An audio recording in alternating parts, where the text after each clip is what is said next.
La dette, le sang vital de notre économie. Elle est partout. Le prêt pour votre voiture, la dette étudiante et les milliards empruntés pour construire des routes, des hôpitaux et des chemins de fer. Et c'est politisé.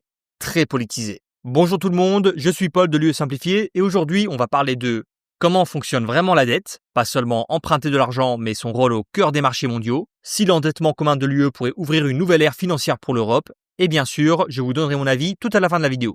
Pour comprendre comment fonctionne la dette, prenons l'exemple de la France qui fait beaucoup parler d'elle en ce moment à cause, de ses problèmes de dette. Et Bayrou.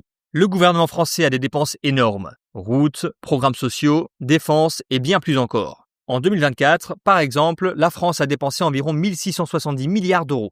Mais l'État gagne aussi de l'argent, principalement grâce aux impôts, mais aussi via des taxes douanières, des redevances et des entreprises publiques. En 2024, ces recettes représentaient environ 1500 milliards d'euros. La différence entre ce que l'État dépense et ce qu'il gagne, c'est ce qu'on appelle le déficit, ou le surplus. En termes simples, dépenses moins revenus égale déficit.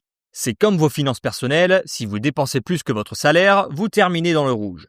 Pour la France, ce déficit en 2024 était d'environ 170 milliards d'euros. Cela veut dire que l'État a dépensé plus qu'il n'a reçu et doit emprunter pour combler ce manque. Et comment ils vont faire ça ? En émettant des obligations, c'est-à-dire des prêts au gouvernement.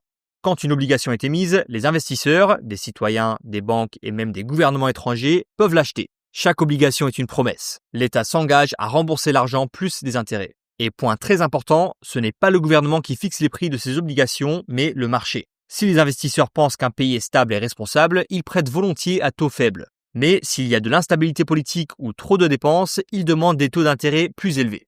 Pendant des années, la ratio dette-PIB de la France augmentait, mais cela paraissait sans danger car les taux d'intérêt baissaient, presque jusqu'à 0% en 2020. Aujourd'hui, les taux remontent et la dette continue d'augmenter. Et là, la situation devient beaucoup moins soutenable. C'est un vrai problème. Regardons les dépenses totales de la France par catégorie. Cette partie représente ce que la France paie uniquement en intérêt sur sa dette. Ça n'a pas l'air très dramatique, non ? Sauf que normalement, quand l'État doit rembourser des obligations, il en émet des nouvelles. Pas de souci, la nouvelle dette remplace l'ancienne et les taux restent bas. Tout va bien. Mais cette fois-ci, c'est différent. Les taux d'intérêt ont fortement augmenté. Donc quand la France emprunte à nouveau, elle doit payer beaucoup plus d'intérêts. Jusqu'à 4 fois plus qu'en 2024 dans notre exemple. Et si les revenus de l'État n'augmentent pas, le déficit s'aggrave. Donc l'État doit encore plus emprunter pour s'en sortir. Et ça, mesdames et messieurs, c'est ce qu'on appelle une spirale de la dette. Et en sortir n'est pas simple. Soit on réduit les dépenses, soit on crée de la monnaie. Et bien sûr, la France ne peut pas imprimer de la monnaie, seule la Banque Centrale Européenne le peut. Pour éviter ce genre de spirale, l'Union Européenne a fixé des règles sur l'endettement des États. Le déficit annuel doit rester sous 3% du PIB. Aujourd'hui, 11 pays dépassent cette limite. Et regardez la Roumanie, ça fait mal. Et la dette publique totale doit rester sous 60% du PIB. Actuellement, 13 pays dépassent ce seuil. Ces règles budgétaires servent à empêcher les États de trop dépenser et de mettre en danger la zone euro. Mais attention, la dette en soi, ce n'est pas mauvais. C'est même un outil essentiel. Emprunter permet d'investir dans les infrastructures, l'éducation ou l'énergie propre, des choses qui stimulent la croissance à long terme. Ce qui compte, c'est comment et pourquoi la dette est utilisée. Revenons à la France. Si elle emprunte pour faire croître l'économie plus vite que la dette, alors tout va bien. Par exemple, si l'État emprunte 300 milliards pour l'innovation en intelligence artificielle et que cela génère 600 milliards de recettes supplémentaires, alors cette dette était utile. C'est un retour sur l'investissement. Exactement comme une personne qui emprunte pour créer une entreprise et qui prospère. Aujourd'hui en Europe, chaque pays membre émet encore sa propre dette. La France avec ses OAT, l'Allemagne avec ses bonds, l'Italie avec ses BTP et l'Espagne avec ses bonos. Chacun emprunte et rembourse de manière indépendante. Les économies les plus solides peuvent emprunter plus facilement à des taux plus bas, tandis que les pays plus petits ou moins stables doivent payer plus cher. Par exemple, en 2024, l'Allemagne a émis environ 118,8 milliards d'euros de nouvelles dettes contre 36,2 milliards pour la Roumanie. Et puisque l'emprunt se fait au niveau national, financer de grands projets communs européens demande une coordination complexe et de longues négociations. Résultat, ça peut ralentir énormément l'innovation. Alors, qu'est-ce que c'est que la dette commune ? En bref, cela signifie que l'Union européenne elle-même, et non pas seulement la France ou l'Allemagne, émet des obligations. La Commission européenne emprunte de l'argent en émettant des obligations, exactement comme les États, mais cette fois-ci, la dette est garantie par le budget européen et par l'ensemble des 27 États membres. On a déjà vu cela une première fois avec le plan Next Generation EU, l'énorme instrument de relance mis en place après le Covid. Elle représente environ 806,9 milliards d'euros répartis entre 2021 et 2026. C'était une étape historique. Pour la première fois, l'Europe a emprunté ensemble.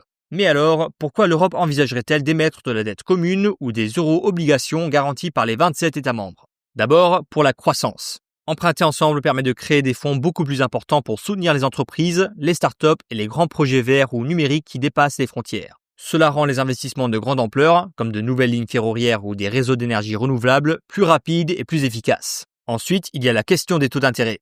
La dette européenne commune serait considérée comme plus sûre et plus attractive que les dettes nationales prises individuellement.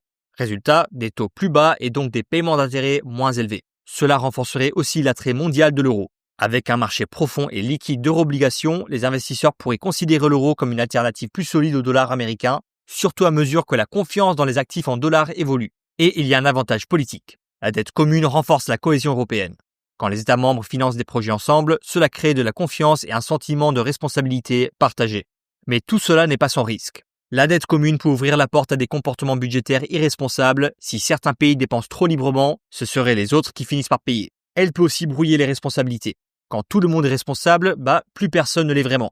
Les pays les plus riches peuvent craindre de subventionner les économies plus fragiles, tandis que d'autres ont peur de perdre leur contrôle de leur budget national. Et si ce système n'est pas géré avec précaution, il peut créer des tensions politiques qui pourraient ensuite déborder sur d'autres domaines de la coopération européenne, comme la défense ou la politique législative. Alors, qu'est-ce qui bloque la mise en place d'une dette commune européenne ? Le principal obstacle, c'est qu'il faut l'accord unanime des 27 États membres. Cela signifie qu'un seul pays peut tout bloquer, créant une impasse. Par exemple, la Finlande s'est récemment opposée à l'idée d'entendre la dette commune européenne, allant même jusqu'à menacer d'y mettre son veto à elle seule. Ensuite, certains pays se méfient d'un endettement plus important, de peur que cela entraîne des taux d'intérêt plus élevés ou qu'on perde en discipline budgétaire. L'Allemagne, la Suède et les Pays-Bas ont exprimé leurs réserves concernant l'utilisation de la dette commune pour financer des subventions, préférant plutôt des prêts. Les autres pays de l'UE ont des positions diverses, mais ces trois-là sont les plus fermement opposés. Et voici mon avis. Nous avons besoin de dette commune. La dette n'est pas toujours une mauvaise chose, c'est un outil. Lorsqu'elle est utilisée à bon escient, elle peut stimuler la croissance, maintenir des taux bas et renforcer l'euro. Comme l'a dit Mario Draghi, un investissement intelligent pourrait donner à l'Europe le coup de pouce dont elle a besoin dès maintenant. De plus, protéger l'Ukraine et renforcer notre défense est essentiel. C'est le moment d'agir collectivement et avec audace pour renforcer le bloc et assurer notre sécurité. Et il n'y a pas que les pays du Sud qui en bénéficieraient. Une dépense commune pourrait aussi aider l'Allemagne et les Pays-Bas, relançant leur économie et sortant l'Allemagne de sa situation actuelle. Mais cela ne fonctionne que si l'argent est utilisé ensemble. Sinon, ce ne sont que des disputes nationales et des solutions temporaires. La France est un exemple parfait. Couplée à une union des marchés de capitaux, la question du financement des retraites pourrait rapidement devenir un mauvais souvenir du passé. À long terme, ce qui serait encore mieux que la dette commune, c'est de donner à l'UE ses propres ressources financières indépendantes. Si l'Europe pouvait lever de l'argent directement, elle serait plus indépendante. Par exemple, elle pourrait collecter des impôts sur les grandes entreprises américaines, obtenir des retours sur les investissements à l'échelle européenne ou profiter de taxes douanières réciproques. Parce qu'honnêtement, si ce n'est pas maintenant, eh bien quand ? C'est le moment pour des choix audacieux. Un investissement commun pourrait rapprocher les Européens et enfin permettre à l'UE d'agir comme un seul bloc. Merci beaucoup d'avoir regardé la vidéo. N'oubliez pas de laisser un like et de vous abonner pour plus de contenu. À la prochaine!